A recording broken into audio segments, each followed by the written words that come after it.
Bertemu kembali di channel Guru Berbagi. Kali ini kita akan membahas alur-alur penerapan penguatan pendidikan profil pelajar Pancasila. Pembahasan alur ini didasarkan pada panduan yang dikeluarkan oleh Pusat Informasi Guru Kemdikbud RI. Let's check it out.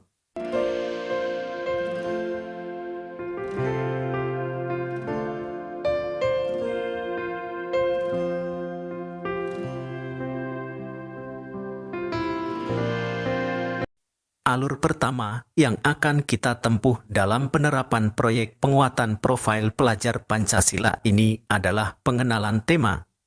Pada tahap ini, kita akan fokuskan pada dua hal, yakni pertama, memberikan pengenalan tentang tema suara demokrasi, menjelaskan makna demokrasi, prinsip-prinsip dasar demokrasi, dan pentingnya berpartisipasi aktif dalam kehidupan demokratis.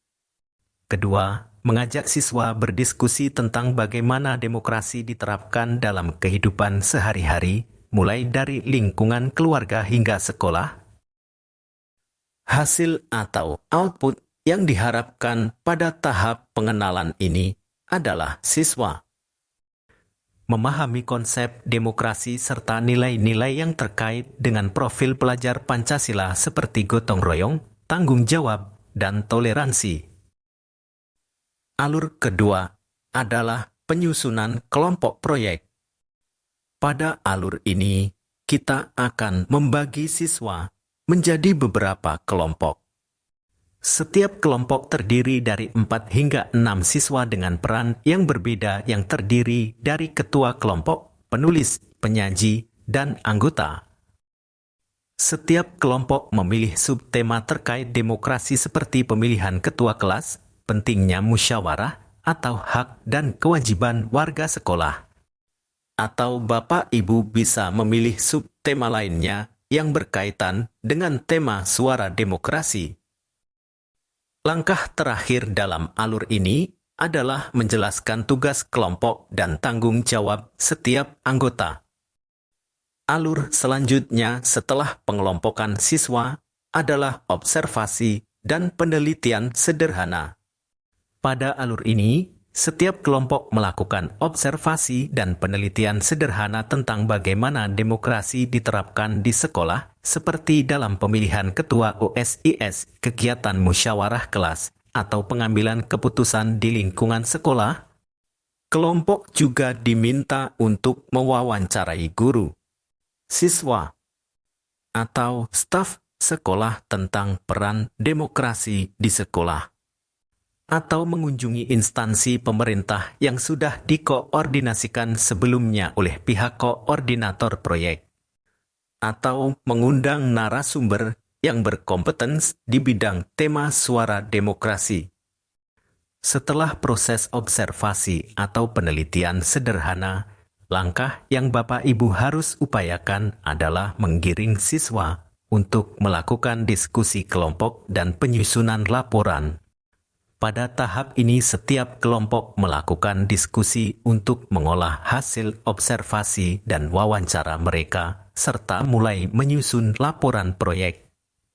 Bapak Ibu perlu menjelaskan kepada siswa bahwa laporan berisi penjelasan tentang contoh penerapan demokrasi di sekolah, refleksi kelompok tentang pentingnya demokrasi, dan saran untuk memperkuat nilai-nilai demokrasi di sekolah. Hasil yang diharapkan dari proses pembuatan laporan ini adalah draft laporan kelompok tentang penerapan demokrasi di lingkungan sekolah. Tahap selanjutnya adalah presentasi kelompok. Setiap kelompok mempresentasikan hasil proyek mereka di depan kelas. Setiap kelompok menjelaskan hasil observasi, analisis, dan kesimpulan tentang pentingnya demokrasi dalam kehidupan sekolah. Diskusi dan sesi tanya jawab dilakukan untuk memperdalam pemahaman siswa tentang nilai-nilai demokrasi. Nah, Bapak Ibu, kita sudah sampai pada tahap implementasi pemahaman siswa tentang demokrasi. Siswa mengadakan praktik pemilihan ketua OSIS secara demokratis, di mana semua siswa memiliki hak untuk mencalonkan diri atau memilih.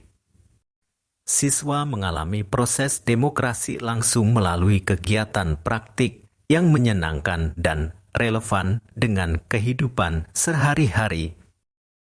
Alur terakhir dari semua proses penerapan penguatan pendidikan profil Pancasila adalah tahap refleksi dan penilaian. Siswa diajak melakukan refleksi tentang proses proyek, mulai dari pembagian tugas, diskusi kelompok, hingga hasil akhir dengan cara siswa mengisi lembar refleksi tentang pembelajaran yang mereka dapatkan mengenai demokrasi. Bagaimana mereka bisa mempraktikkan nilai-nilai demokrasi dalam kehidupan sehari-hari, serta tantangan yang mereka hadapi selama proyek. Kemudian guru memberikan umpan balik dan penilaian terhadap hasil proyek serta kontribusi masing-masing siswa dalam kelompok. Perlu diingat bahwa kegiatan refleksi dapat dilakukan secara online melalui pengisian Google Form. Demikian penjelasan tentang alur pelaksanaan P5 dengan tema Suara Demokrasi. Semoga semangat terus dalam membimbing generasi bangsa. Sampai jumpa di materi selanjutnya.